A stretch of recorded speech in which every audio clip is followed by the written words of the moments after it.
Hi, kamusta na kayo mga kababayan? Welcome po uli sa ating channel. Ang ating pag-uusapan ngayon ay patungkol sa dalawang leader ng ating bansa.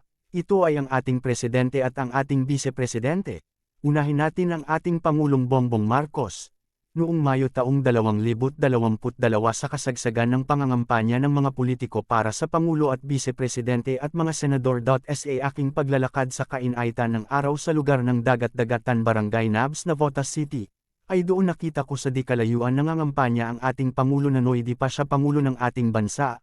Nang makita ko siya na kinakamayan ang mga tao ay may naramdaman akong kakaiba sa buo kong katawan na nangangilabot at parang binuhusan ako ng malamig na tubig. At ako ay nangilabot. Sa aking paglalakad papuntang tulay ng Tumana Nabs, Navotas City ay napatanong ako sa aking sarili na magiging ano kaya ang taong ito. At lumipas ang pangangampanya at nagkabotohan na, dumating na ang tamang panahon na nangunguna ang Pangulong Bongbong Marcos at Sara Duterte at sila nga ay nanalo. President Bongbong Marcos our Vice President. Dumating na ang panahon ng pag-aasikaso sa mga dapat asikasuhin ng dalawang lider ng ating bansa at kung ilan sila ayon sa ikagiginhawa ng mga mamamayang Pilipino at naitalaga si Sara Duterte sa pagiging Sec. of Education pero dumaan ang panahon si Sara ay nagkaroon ng problema patungkol sa budget ng Department of Education. Si Bongbong Marcos naman ay inayos ang problema ng ating bansa gaya ng West Philippine Sea ang mga budget ng bawat sangay mga problema sa flood control project, mga budget sa DAO, PhilHealth at nire-repair ng ating Pangulo ang mga problema. Pumupunta siya sa iba't ibang bansa para makapagnegosasyon ay may mga foreigner naman na nag-i-invest sa ting bansa.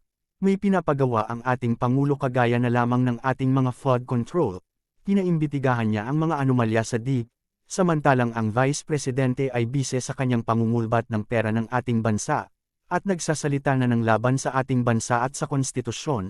Kaya pala sa aking panaginip ay nangilabot ako pero di kagaya kay Pangulong Bongbong Marcos ang naramdaman ko kakaiba ito. Nakita ko sa aking panaginip na si Sara ay sumisigay sa mga tao at sa kanyang likuran ay mayroong usok na maitim na lumukob sa kanyang katawan at sinisigawan niya ang mga tao. Sa dalawang lider na ito ng ating bansa ay mapapansin natin ang kanilang pagkakaiba. Ang ating Pangulo ay paruloy sa paggawa na para mapabuti ang ating bansa nagpupunta sa mga bansang mauunlad kagaya ng Amerika, Japan, Australia, Canada, at nakikipag-alyado sa mga bansang mauunlad para lang madepensahan ang ating bansa laban sa nagtatangkang sakupin ang They ating say we do this soberanya because we at have laban to, sa China na mga but for me, komunista. it's a Si choice. Sara naman A ay symbol of the panay land kontra I sa mga love. ginagawa ng ating Pangulo. Palihasa si Sara ay gusto niya na maging siya ang maging Pangulo ng ating bansa at meron din siyang mga kaalyado, kagaya ng mga senador na mga involved sa pagnanakaw ng kabangyaman ng ating bansa. Malinaw na sa ating pinag-uusapan ay makikita natin na sa dalawang lider ng ating bansa ay merong pagkakaiba. Ang isa ay paruloy sa paggawa ng mabuti at ang isa naman ay sa paggawa ng masama. Kayo po mga kababayan, kanino po kayo kakampi? Sa Pangulo ng ating bansa na si Bongbong Marcos o si Sara Duterte?